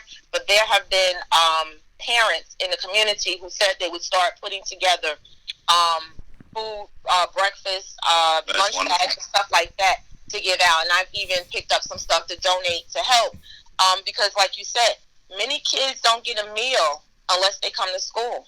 And there's also a situation where some kids are homeless, so they're living in shelters. So there's a lot of dynamics that's going on in the school system that people have to adjust to during situations like this, and it's a lot. And it could. Only got a half an hour left. We could go down that road for years, couldn't we? Yeah, and it could be very depressing for kids. You know, the situation, not being able to socialize and stuff like that. It's a whole lot of stuff that we got to do better with our kids and our communities. We really do. Well, you know, somebody said something. I was listening to the news today, and they were saying we shouldn't call it social distancing, that we should call it something else, because you want to, like you said, Diane, you want to... I got what everybody needs. I got it. I got the answer. Everybody needs a plague stick. Okay? This is about a 3-foot-long stick. All right? And when you go out, you just hold it out. And if anybody gets near you, you poke them with it. $5, commieson.com. Plague stick. You poke that Poke them with this stick. Look, everybody's going to go back to what my mother used to do, and it used to drive me crazy. She'd stick up her hand and be like, talk to my hand. Like, back up. Too close to my personal bubble. You know, listen, this is capitalism. All right, we're going to talk about capitalist interest. Take a sign or something and just write, plague guard, and just sell it for $50, and you just hold it up in front of somebody's face as they come at you, I mean, there's all kinds of ways to make money on this virus, really. That's what I say. This is an opportunity for people to really come up if they have creative minds. I mean, even doing the same things that you do now, like my insurance, I can work from home. I can still sell insurance and do what I do from home. People, accountants, they can still do tax returns and stuff from home. They don't have to interact and be face-to-face with people. Of course, there's some people that won't have access to social media and to the internet, but then there are many more people who do. And the people who don't, you're just going to have to wait during that incubation period before we get past that. I want to ask you a question now. If I want to, because I don't have the resources to market a plague stick, all I have right now is the prototype that you see here.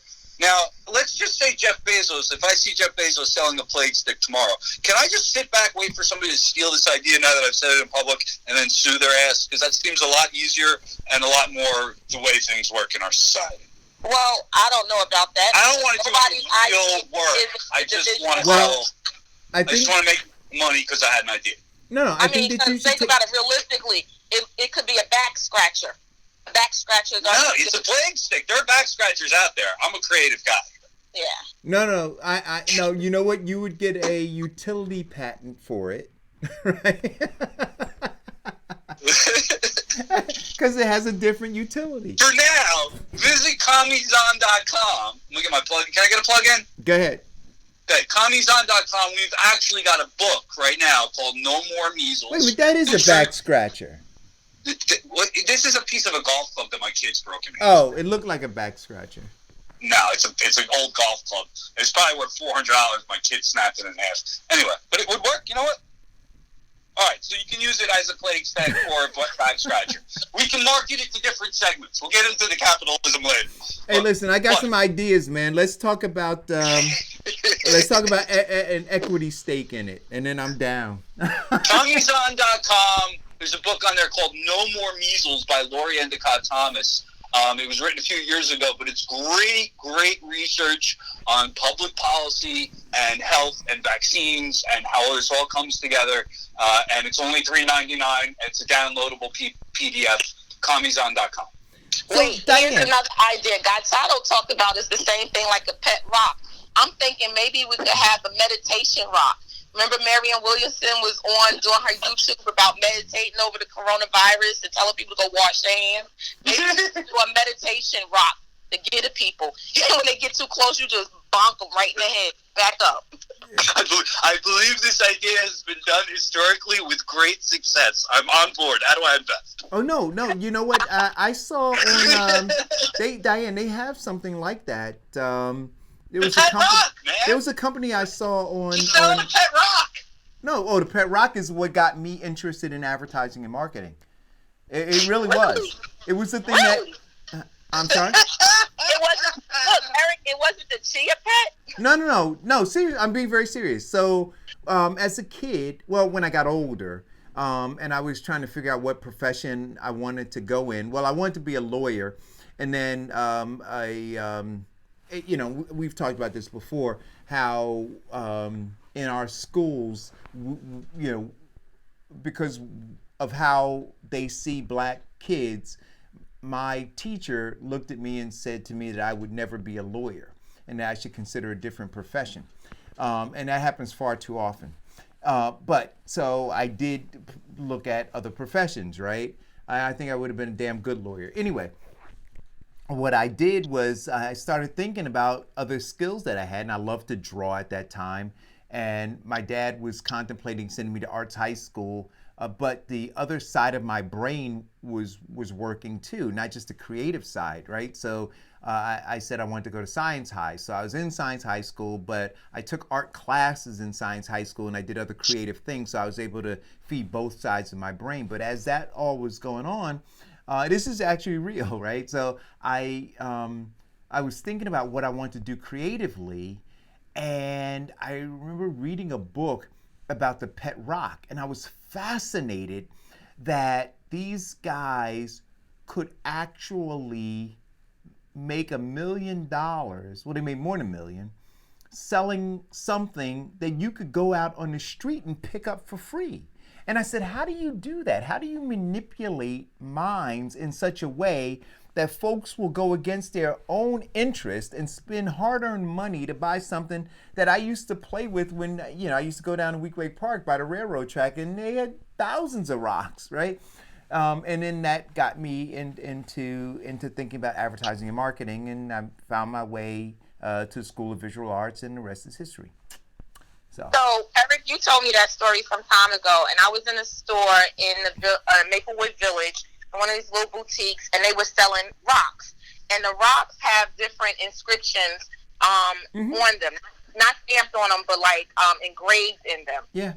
And the one I bought, because I was a sucker, and I was just like, no, don't do it. Do it. I can do it at home. No, I'm not going to have time to go dig for a rock. So I just bought it. Don't even remember how much I paid for it. Probably $4.99 or something like that. And it says blessing. So I ended up writing all over it again. So the pet rock lives on. Yeah. I mean, listen, you can sell anything. You can sell anything. It doesn't matter. You could literally sell anything. If I sat down with Brian right now, we could figure out how to market. Look, I was watching, and I love this show. Bro, I love prove your theory. I'm giving you the marketing rights to the virus stick. Yeah. Plague stick. What should we name it, Mr. I can sell anything? I got to think about the name for it, but it would have to be so here would be the selling point. We'll talk. No, we'll talk. but I'm gonna tell you what to say. Serious. I'm gonna see now. You got my head going, right? So here's the selling point. Firstly, you have to design it to be the exact distance that the CDC is suggesting that people be apart from you. Do you understand what I'm saying? So now it's not just any stick. It is a stick that is specifically designed to be the exact size. I have an adjustable version, a new prototype in the basement. I can get it for a Oh, you know what? The adjustable version. Listen. I have an adjustable version, so you just take your arm length, right? And then you measure your arm length, and you can adjust it. It's like one of those. You know how you twist the telescopic Well, thing? but you know what though? But see now you've already bastardized or not bastardized, but you've already eaten into the profits of cannibalized is the word I'm looking for. The profits for that one. See, the other one, the adjustable one, should have been a premium product. See, so you could buy you could buy the standard or you could buy the adjustable. And the adjustable would be when the spread continues, and then they say that the social distancing should be greater. You see, so now at that point, the standard one is no longer usable. Then you have to go and get the premium one. So, but you blew your marketing position. This nature of our society. All options. But you know that in Alabama, enforcing the classist nature of our society, but by providing the best option only to the wealthy. Eric, you're fired.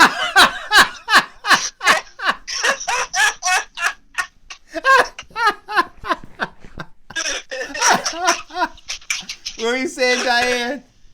I was going to say the Alabama Secretary of State calls for a postponement for their runoff elections. Yeah. So you know they have elections that are, for their state secretary that's scheduled for March 31st, but now they want them to postpone. So now we're going to be hitting elections because there's going to be some elections in some other towns that are going to happen.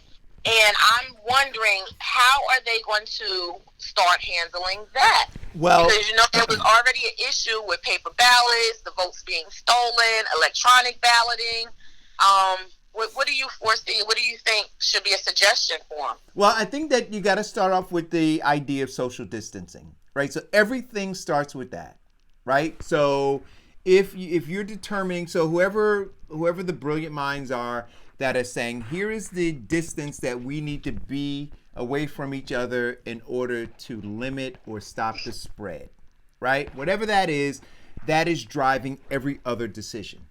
Along with the fact that hygiene, wash your hands, sing the happy birthday song, wash your hands again, sing the happy birthday song. So if you look at those two things and you say distancing and hygiene, now within that framework, you build out what voting polls are going to look like, right? So if you have people in lines, so right now, you know, like if you go back to the Obama surge in voting, you had people literally elbow to elbow, right, waiting to vote. Now those lines are gonna be spread out a little longer, right? So and you're gonna probably have to have some sort of security at those lines in order to keep people at the safe distance from one another. You're gonna have the hand sanitizer within the voting booths, or within the voting polling places. You're gonna have other ways for people to wash and to make sure that you're gonna have people wiping down the lever and the buttons and everything in there. All of that is gonna be thought out. But we're gonna vote. But they have to figure this thing out. But it's all gonna be within the parameters of understanding social distancing and hygiene.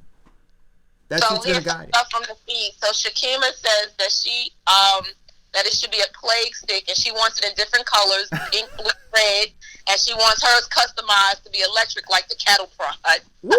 See like it. See that? Have her send her resume to my company. All right, we'll talk. Because that other guy, was Shakima will work in product development. So she said hashtag plague stick. Gaetano said the viral wand. See? He wants his to go from north to 1600. Yeah, I'm gonna make it. Yeah, Eric, when this thing all lives and we can get together again, me, you, and the plague stick are gonna make some appearances with Diane and everybody else. It's gonna be a joint tour. It's gonna be fantastic. Hey, listen. Gaetano also said that perhaps the viral wand can spray opponents with sanitizer. Oh, yeah. Yeah.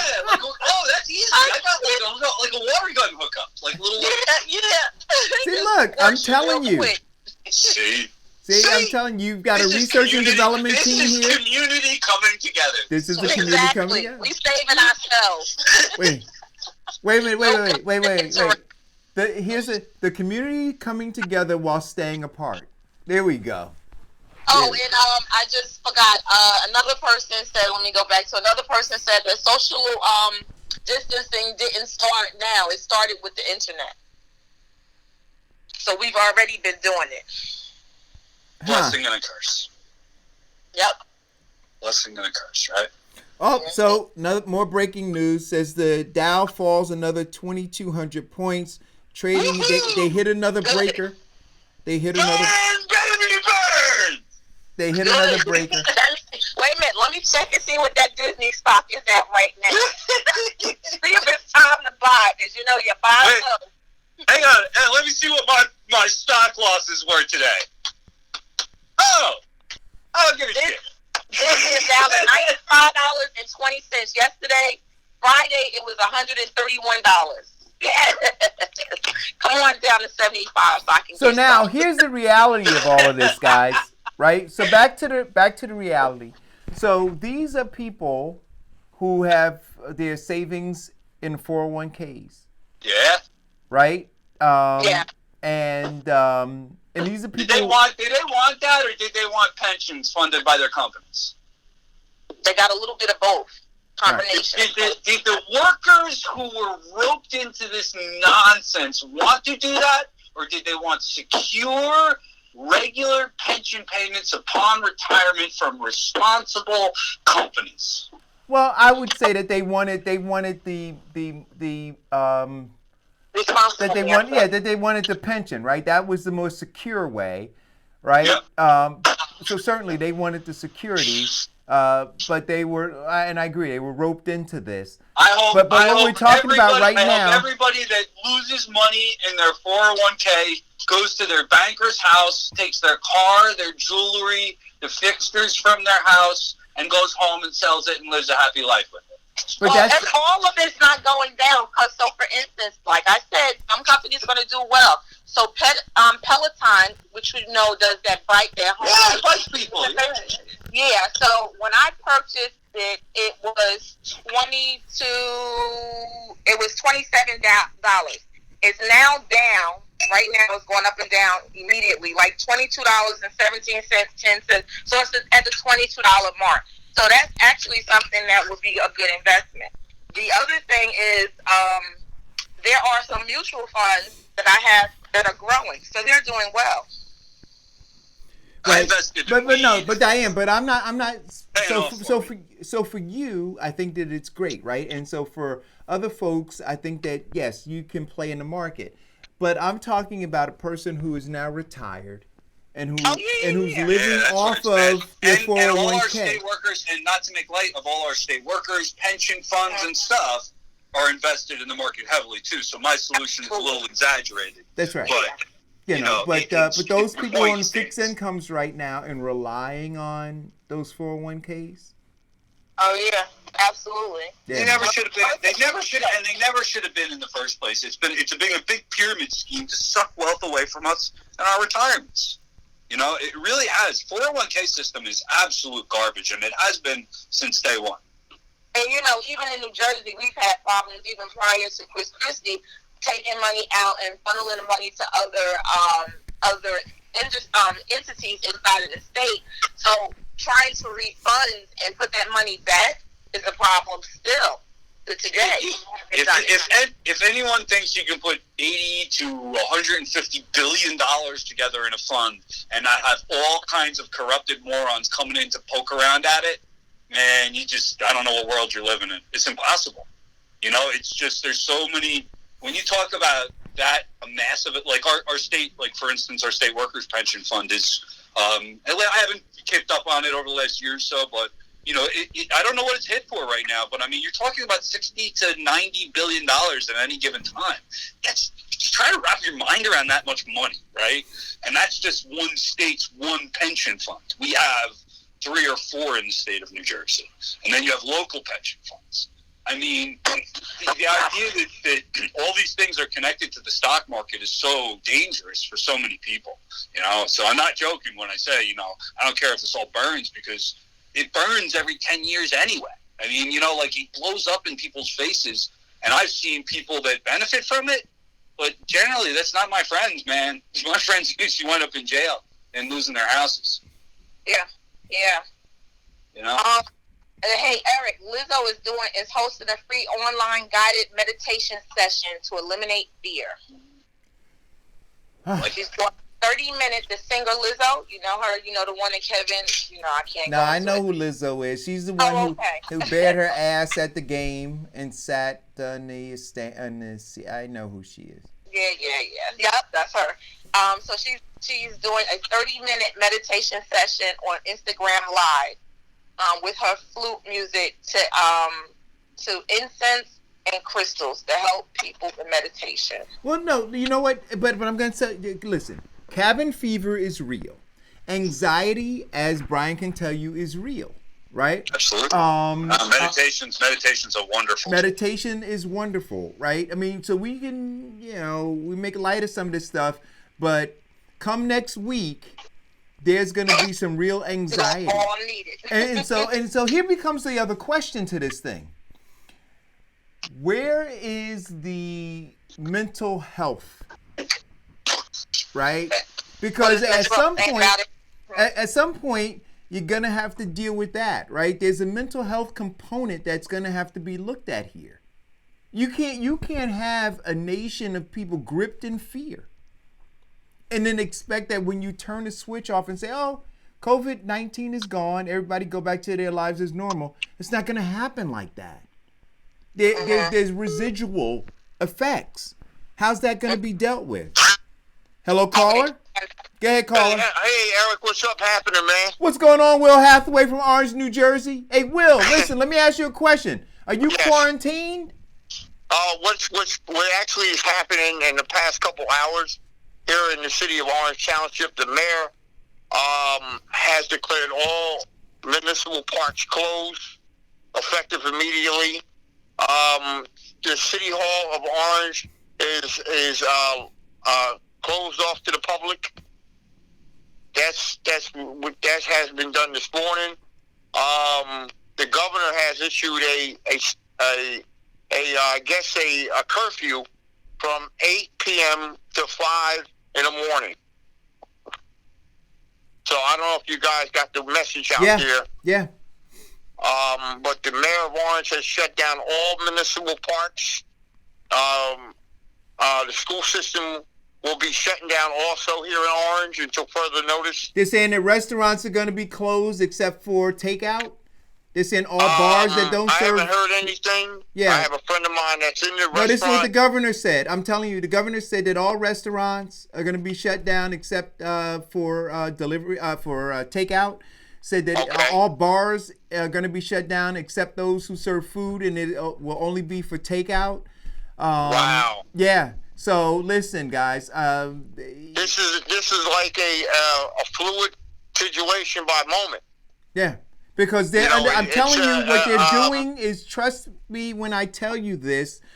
See, they're doing testing as we speak, right? They're getting results back in real time. They're looking at the modeling that came out of China, that came out of Japan, that modeling that was coming out of Europe. They're looking and seeing, based on behavioral patterns, how the disease spreads. And so what they're doing now to limit the spread is they're isolating people. They started off by asking people to self-isolate. And like we talked about early on this show, they realized that people are not going to do that. And so now look in the city of Teaneck, New Jersey, where a friend of mine lives. I spoke to him at length yesterday. They self-quarantined themselves in the house. Yes. As a matter of fact, I'm going to share something with you. You know, I'm a contributor writer for Local Talk North. I got an opportunity to cover the Big East tournament up in the Garden the other day. So what happened was, we were out there covering the Big East tournament on Wednesday.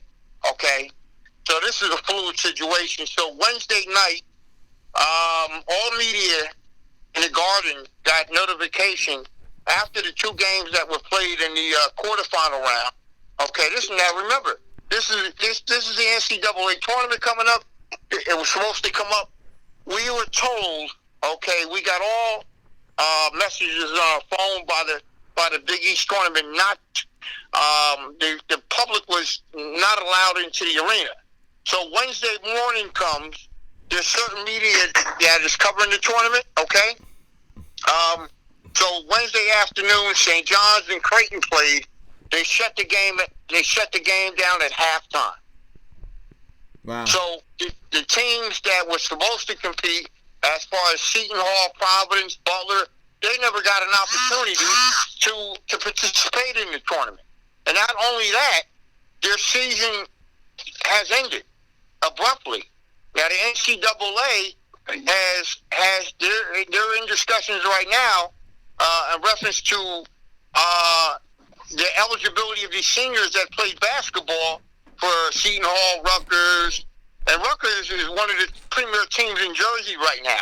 They were actually one of the top teams in New Jersey, and their season is over with.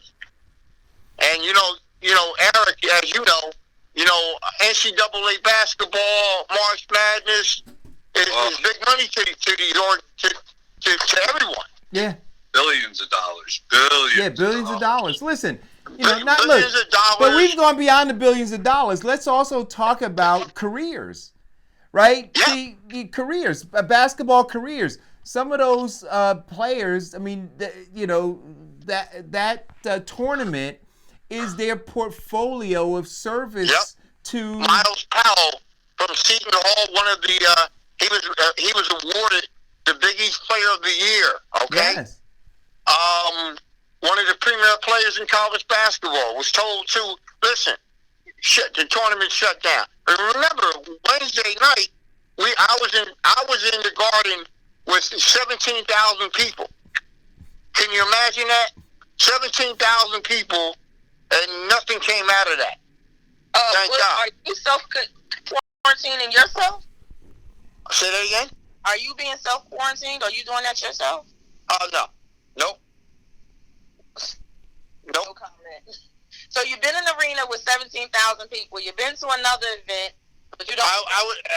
Mr. Murray, I was at one event. Okay, 17,000. I was at one event, not two. Oh, okay. Sorry. All right, listen. Okay. Listen, hey, Will, thanks for keeping us posted. We will continue to report any news here. If I got to do breaking news, guys, I'll do it.